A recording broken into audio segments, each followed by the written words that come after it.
So, yeah, I usually wear a toboggan because I cut my dreads off. My dreads were long, and I've had them for like 7 years, 6 years, 7 years. Anyway, I cut them off, and now some of my hair is like this long, and some of it's this long, and it's just all kinds of different lengths. And, yeah, I don't like it. I'm going back to dreads. As soon as this grows out, it's a little weird for me. But anyway, so I guess I can talk about, I'm just going to share some of my experience with you.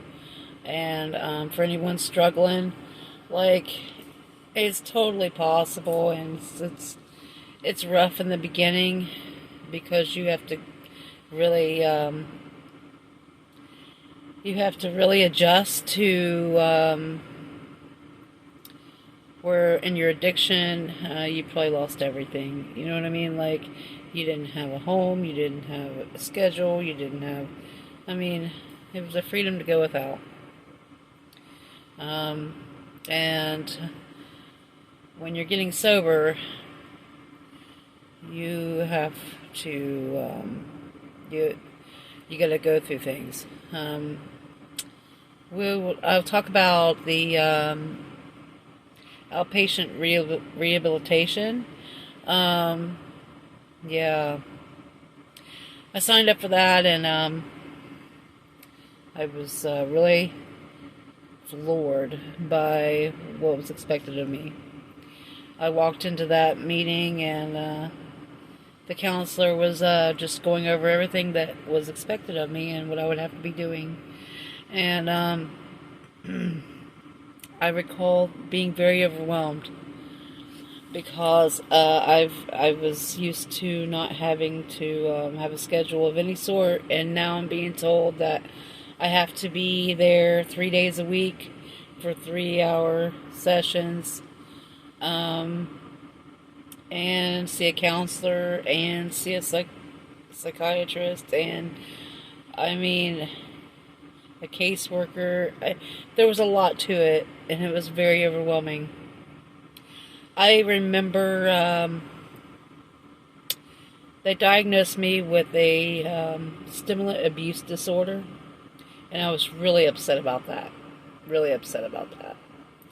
I felt like they were sticking it to me, screwing me over, like, now I won't be able to be prescribed uppers. You know what I mean? Like, I was just, I wasn't really fully grasping or committing myself to really getting sober for good. I was just going with the rolling with the punches on what I needed to do right now, or back then, and in the present, I guess, at that time. And I remember getting angry, and I recall her. There was no negotiating with this. Like, I flat out said, I don't want to do this. I don't want to fucking do this.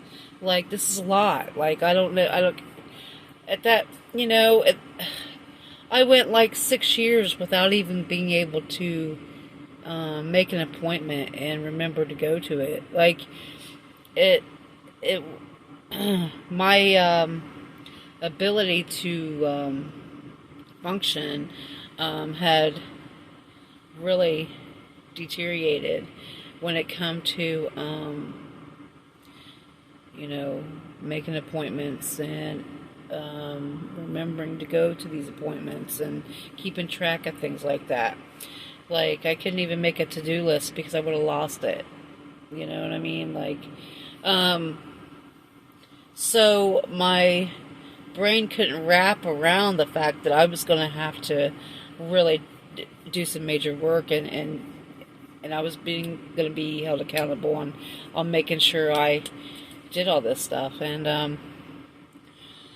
I was still living outside, and it was like everything was just so overwhelming. And And I'm like, I was getting angry and I was looking at her and she wasn't budging on any of this. And basically I was like, okay, well, I guess what I need to do here is deal with my emotions, figure out how I'm going to make it to all these appointments. And I think I said, and microdose on acid. Her jaw hit the floor. she And I don't even believe that day that I told her goodbye. Like, I didn't even, I was like, I just, I just walked out of her door. Like, I was really angry. um, and it was a lot of work and it was a lot, but you know what? In the beginning, it was a lot of work. And then, as I began to go to these groups and really kind of engage and get involved in it, once I started engaging and really getting into the groups and I kind of embraced it, it became something that I looked forward to. In fact, I think I know that I stayed in that group. Like, it was a 6-month thing, and I was there over a year. I didn't want to graduate. I just said, keep on having me come. You know what I mean? Like, I don't want to stop coming here. You know, it was just, I loved going, and it was just something that I really embraced. So, I mean, it is what you make it.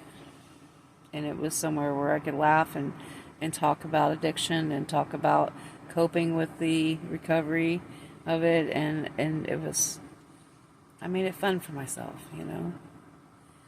There was I was going through a lot of shit, and I had to make it I had to make it something positive for myself instead of dreading it. You know what I mean? Like, I don't know. I was insulted because I felt insulted that I should have to still live outside and be sober. It's hard to live in those conditions in a sober state.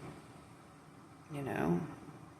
When you're high, you tolerate things and you accept things that are uncomfortable because the drug has you elevated, and when you're sober, you're feeling all the bad shit. You know what I mean? When you're high, you're not. So it's like coping with all that when you're sober is a different beast. I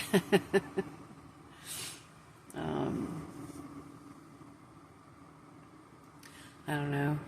Well, it's getting late. I need to go to sleep, but I will. I'll continuously upload videos and share experiences with you, and you know, keep it going. Like, share, subscribe, comment, and until then, peace out.